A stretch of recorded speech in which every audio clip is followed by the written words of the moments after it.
At noon on December 16, 2000, Denise Merrill, a woman from Tallahassee, Florida, noticed that her husband, Jerry Michael Williams, had not returned despite their appointment to go to a restaurant to celebrate their 6th wedding anniversary. She called him, but only heard the phone ring unanswered. She contacted her father, Warren Merrill, who immediately alerted family and friends, and they headed to Lake Seminole, where Mike often went duck hunting, a hobby of his. With the assistance of authorities, they found Mike's truck and boat, but he was not there. What had happened to the 31-year-old husband in a place he had been so familiar with from years of duck hunting? Join me now as we delve into this mysterious disappearance. On October 16, 1969, in the quiet outskirts of Bradfordville, Florida, Jerry Michael Williams, also known as Mike, was born into a humble but warm family. His father, Gerald, was a Greyhound bus driver who frequently drove long routes through rural roads, his calloused hands gripping the wheel to support the family. His mother, Cheryl, worked at a local daycare where she cared for children with the gentleness and patience she would later devote to her fight to find her son. His older brother, Nick, a few years his senior, was his first companion, growing up with him in a small mobile home where thin walls could not conceal the family's laughter or their grand dreams. Despite their difficult circumstances, Mike's parents were determined to provide their 2 sons with a better future. They saved every penny of their modest earnings, from Gerald's wages as a driver to Cheryl's small income from childcare, to send Mike and Nick to North Florida Christian High School, a prestigious private school they believed would open doors for their children. Mike did not let them down. He excelled academically, consistently ranked among the top students, and quickly became a prominent figure at school. He played football with fierce determination, was elected student council president, and joined numerous clubs, all reflecting a Mike full of energy and enthusiasm. But what truly made Mike beloved was not his achievements, but his character, sincere and courageous. Mike was someone who always stood up for the weak, ready to confront anyone who dared to bully his friends. If someone needed help, he would be the first to show up, whether it was to fix a car in the middle of the night or simply to listen. At the age of 15, Mike met Denise Merrill, a beautiful cheerleader with a radiant smile and sparkling, intelligent eyes.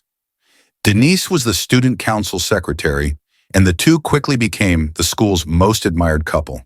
They worked together on student council projects, organized dances, and gradually that teenage romance became an indispensable part of their lives. Around the same time, Mike befriended Brian Winchester, a cheerful, lively young man who always brought laughter to those around him. Brian also had a girlfriend, Kathy Aldridge, a gentle and friendly girl. The 4 of them, Mike, Denise, Brian, and Kathy, formed a tight-knit group, sharing the memorable years of their youth. They graduated in 1988, and though each pursued their own path, their friendship remained strong. Mike and Denise married in 1994 in a simple but warm ceremony, with Brian as the best man and Kathy as a bridesmaid. Brian married Kathy shortly thereafter. They were like parallel couples, building their lives together in Tallahassee, the peaceful capital of Florida. Mike attended Florida State University, earning degrees in political science and urban planning, but he soon discovered his passion in real estate appraisal. Even before graduating, he was hired by an appraisal firm, and his hard work quickly paid off. He worked tirelessly, often starting before dawn and returning home only after dark. His boss, Clay Ketchum, once recalled, "Mike was the hardest worker I've ever met. I once had to take his office keys away to stop him from working through the weekend." That dedication enabled Mike to earn over $200,000 a year by the late 1990s, an impressive figure for someone from a working-class background like his. Beyond his work, Mike had another passion, duck hunting. From the age of 6, he had accompanied his father on hunting trips, and that hobby grew with him. Lake Seminole, a sprawling 37,000-acre lake, muddy and thick with trees, became his favorite destination. He often invited Brian along, and those early mornings on the lake, amid the fog and the calls of ducks, were moments he cherished most. His mother, Cheryl, once said he could sit for hours just watching the sun rise over the lake.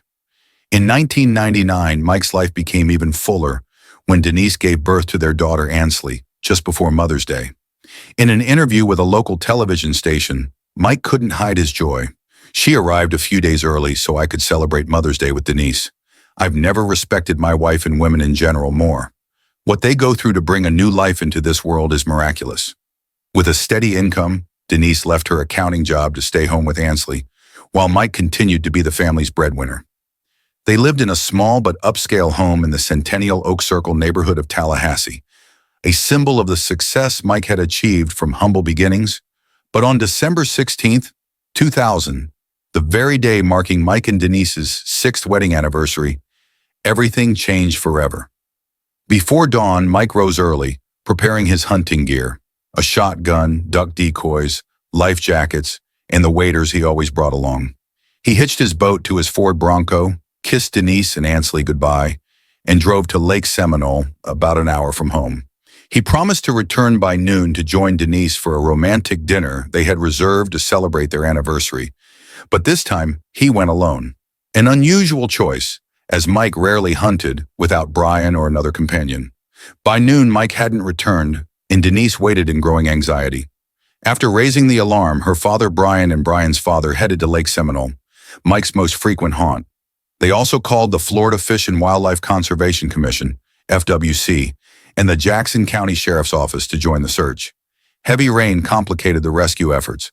At around 2:30 a.m. on December 17th, at a remote boat launch in the stump field area, littered with tree stumps and weeds, they found Mike's Ford Bronco. Not far away in the shallow, muddy waters, his boat drifted aimlessly. Inside were his shotgun, still in its case, 2 life jackets, and duck decoys. But Mike was nowhere to be found. Local police, the FWC, and dozens of volunteers rushed to the scene. Helicopters roared overhead, divers plunged into the murky water, and search dogs scoured the shore.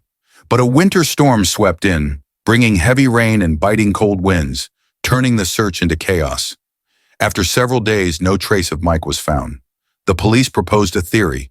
He might have struck a stump, fallen into the water, and the water-filled waders, heavy and unyielding, dragged him down, preventing escape.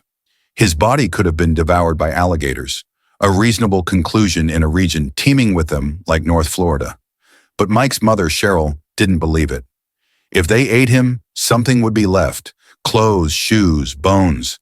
How could there be nothing? She gazed at the drifting boat, the abandoned truck, and a chill ran down her spine. Something was wrong. Mike couldn't just vanish like that. From that moment, Cheryl embarked on a journey, a battle she never imagined she'd have to face. The search for Mike lasted 44 days, involving over 700 hours of effort from police, the FWC, and hundreds of volunteers. They divided the stump field area into small grids, probing the water with long poles, deploying underwater cameras, and even using helicopters. Harsh weather hampered every attempt. Cold winds whipped across the lake, relentless rain blurred visibility, and temperatures dropped below freezing at night. Day by day, the hope of rescuing Mike alive faded, replaced by a mission to recover his body. But even that proved fruitless. On December 27th, an FWC officer found a camouflage hunting cap floating on the water. He brought it to Denise, who nodded, "It looks like Mike's." But when they searched the area further, no additional clues emerged. Cheryl, standing by the lakeshore with volunteers, eyed the cap suspiciously. If it was there, why didn't anyone see it before? She wondered. By late January 2001, Cheryl dipped into her retirement savings to hire a private search team, but they too returned empty-handed. The police put forward a theory. Mike might have been eaten by alligators. Lake Seminole is full of alligators, one officer said. They could have torn him apart and stashed him somewhere at the bottom of the lake. This idea gained support from many. A private search expert even remarked, "With the wildlife around here, I'd guess alligators dismembered him and stored the remains where we can't find them." But Cheryl wouldn't accept it. She contacted Matthew Oresco, an alligator expert, who also deemed it highly unlikely. On February 11th, 2001, the official search was called off. Denise held a memorial service for Mike at the church, cradling Ansley in her arms and telling everyone she had lost her husband. But Cheryl wasn't there. She stayed home, sitting at the kitchen table, jotting notes on a blank sheet of paper. The boat was on the west shore, though the storm winds should have pushed it east. The truck was at an unfinished launch, despite a concrete one nearby that Mike always used. He never hunted alone. Something's off. Those lines marked the beginning of the 27 pages of documentation she would later use to alter the case's fate. 6 months later, in June 2001, a fisherman spotted waders floating in Stump Field. 2 days after that, divers recovered a hunting jacket, a flashlight, and Mike's hunting license, all in good condition, showing no signs of alligator damage or prolonged submersion. The license was still legible, Cheryl told a local reporter, her voice thick with doubt. The flashlight still worked. How could they be underwater for 6 months without damage? The police viewed this as final evidence to close the case, but Cheryl saw something else. Someone planted them there, she said to Mike's brother Nick during a quiet evening at home. They want us to believe Mike's dead, but I know it's not true. Nick nodded but stayed silent. He shared her suspicions, yet wasn't ready to face a possibility darker than his brother's natural death. Denise, meanwhile, moved swiftly. Just 19 days after Mike vanished, she filed an insurance claim, but was denied because he hadn't been declared dead. After the waders and license surfaced, she hired a lawyer to petition the court for a death certificate, a process that typically takes 5 years in Florida without a body. With those items as evidence, on June 6, 2001, a judge signed the certificate, listing the cause of death as accidental drowning. Denise received $1.75 million from 3 of Mike's insurance policies, one of which, worth $1 million, had been purchased just months before his disappearance. Cheryl was stunned. Why was she in such a hurry? She asked Nick. She didn't even bother looking for Mike one more day. But what broke Cheryl's heart even more was Denise's behavior afterward. She severed all contact with her husband's family, refused to let Cheryl see Ansley, and threatened, if you start a criminal investigation, you'll never see your granddaughter again.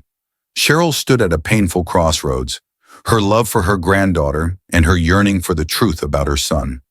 In the end, she chose the truth, though her heart shattered at the thought of Ansley, now just a distant memory. Cheryl didn't give up. She began her own investigation. On the kitchen table, she spread out a map of Lake Seminole, marking the spots where the boat and truck were found. She noted every detail. The weather on the day Mike disappeared, strong westerly winds, temperatures dropping below 19 degrees Fahrenheit at night. His habits, always hunting with a companion, and the anomalies, the boat full of gas with its engine off, items appearing after 6 months undamaged. She called the FWC, local police, and even the governor's office, but few responded. They think I'm crazy, Cheryl told Nick during one of his visits, but I don't care. I have to find Mike. She put up billboards around Tallahassee, featuring Mike's picture and the words. She spent her retirement savings on ads in the Tallahassee Democrat and Twin City News, pleading for anyone with information to contact her. Cheryl also sought out experts. Beyond Matthew Oresco, she reached out to a local biologist who confirmed small alligators in Lake Seminole couldn't consume an adult without leaving a trace, especially in winter. She recorded every word, adding it to her growing stack of notes. If it wasn't alligators, then what? She asked herself each night, sitting alone in the quiet house that had been empty since Mike's father passed away. In 2004, after 4 years of persistence, Cheryl finally convinced the Florida Department of Law Enforcement, FDLE, to reopen the case. She met them at their Tallahassee office, carrying 27 pages of handwritten notes. This is everything I have, she said, her voice trembling. My son didn't drown. Someone did something to him. The investigators reviewed her documents, and the anomalies began to catch their attention. A $1 million insurance policy purchased just before Mike disappeared, the strange appearance of the waders and license, and Denise's rush to obtain a death certificate. They agreed to reopen the case, reclassifying it from accident to suspected crime. But with no body and no physical evidence, the boat, truck, and Mike's belongings had all been returned to the family and not preserved as a crime scene.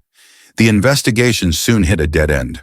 They questioned Denise, but she responded coldly. No one in Mike's life wanted to harm him.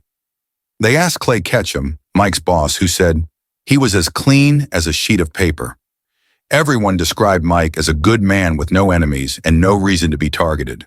With no witnesses and no leads, the case was closed again in 2007.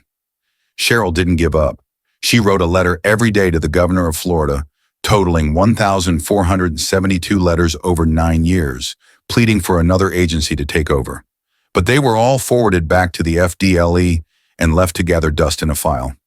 She stood outside Denise's father's church, holding a sign with Mike's picture, ignoring the scornful looks. In 2011, she persuaded Investigation Discovery to produce a segment about the case, but it yielded no results. "I won't stop," she told Nick. "Even if I have to do it alone, I'll find the truth." While Cheryl fought on, Denise's life seemed to move forward. In 2004, she went public with her relationship with Brian Winchester, who had divorced Kathy in 2003 after years of a troubled marriage. In 2005, they wed in a small ceremony, Denise in a white dress and Brian standing beside her, smiling brightly. Mike's friends were surprised, but whispers of a long-standing affair between them circulated among some.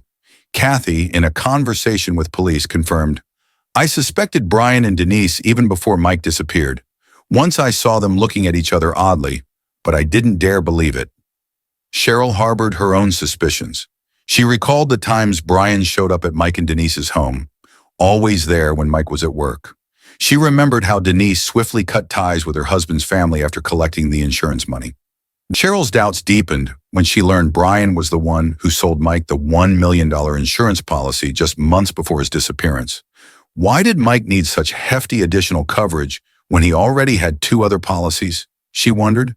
She recalled Mike's words after his father's death. "I want to make sure the family's taken care of if anything happens." But was that Mike's idea or someone else's? Life for Denise and Brian after their wedding wasn't as smooth as they'd hoped. Brian admitted to friends that he was a sex addict, and both engaged in affairs during their marriage. By 2012, they separated, and Denise filed for divorce in 2016. This rift opened an unexpected opportunity for the police and marked the beginning of their downfall.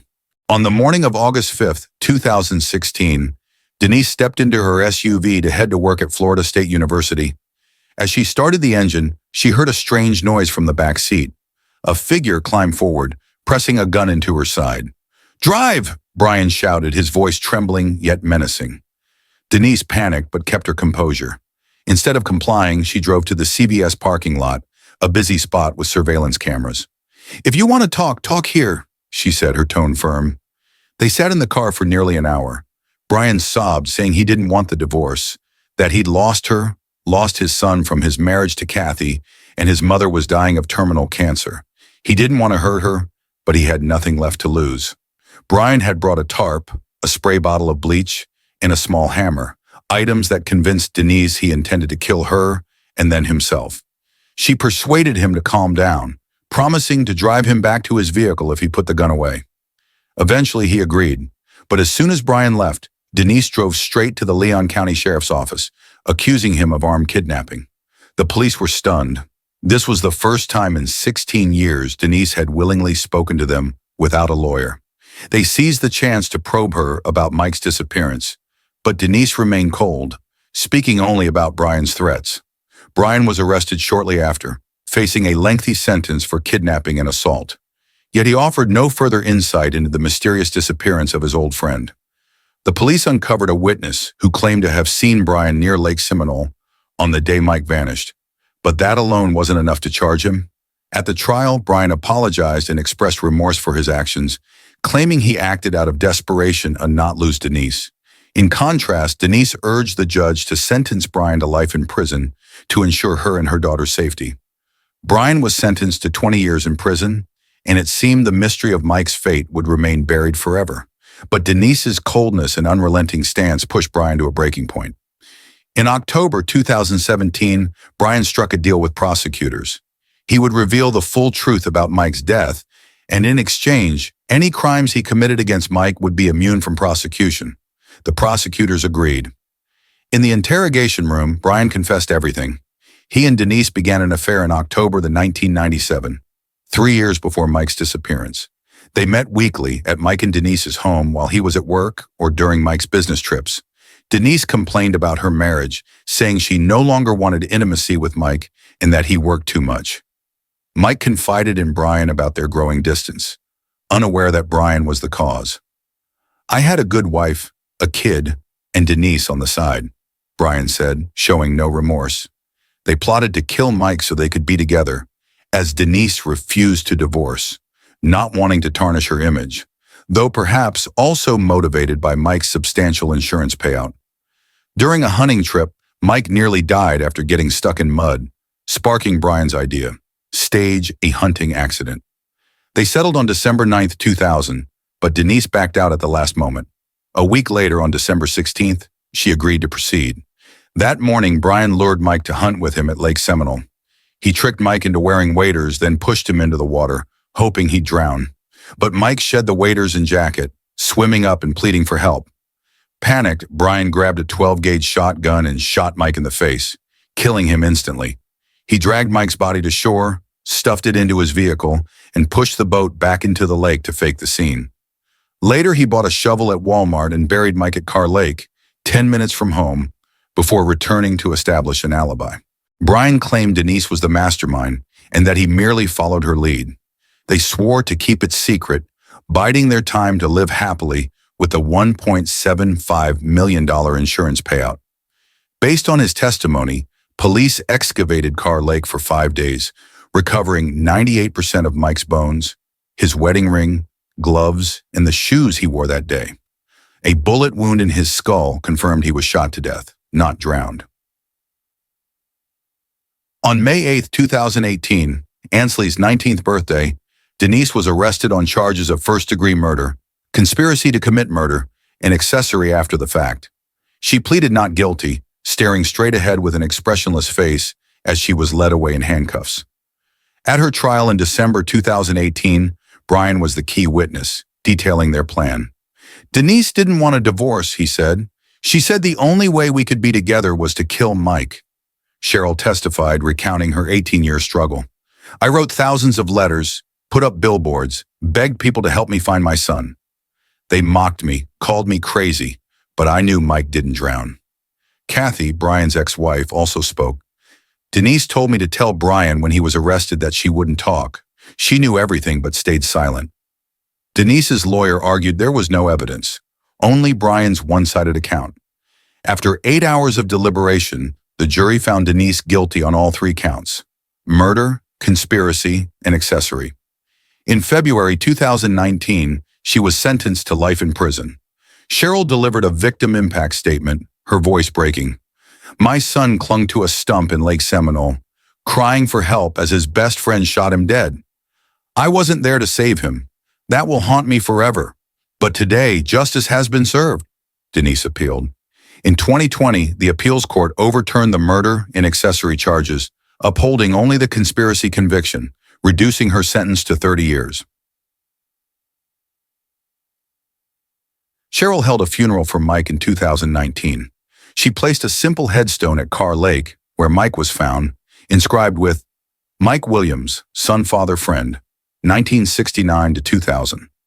I just want him to know I still love him, Cheryl said, her eyes misty with tears. Ansley inherited her father's estate, including the remaining insurance money, but was barred from using it to aid Denise's legal defense. Denise serves her sentence at the Florida Women's Reception Center, while Brian is incarcerated at Wakulla Prison, the shadow of their past forever haunting them both. Cheryl lives alone in the house, once filled with Mike and Nick's laughter. She keeps her 27 pages of notes as a memento, a reminder of the battle she won. I'm not a victim, she said. I'm a fighter. I did this for Mike, and because God put it in my heart. The Mike Williams case stands as a testament to a mother's perseverance, transforming pain into the strength to unravel a chilling conspiracy. From the alligator theory to the horrifying truth, Cheryl proved that love and truth can overcome any darkness. But the price she paid, losing her son, her granddaughter, and years of solitude, is a scar that will never heal.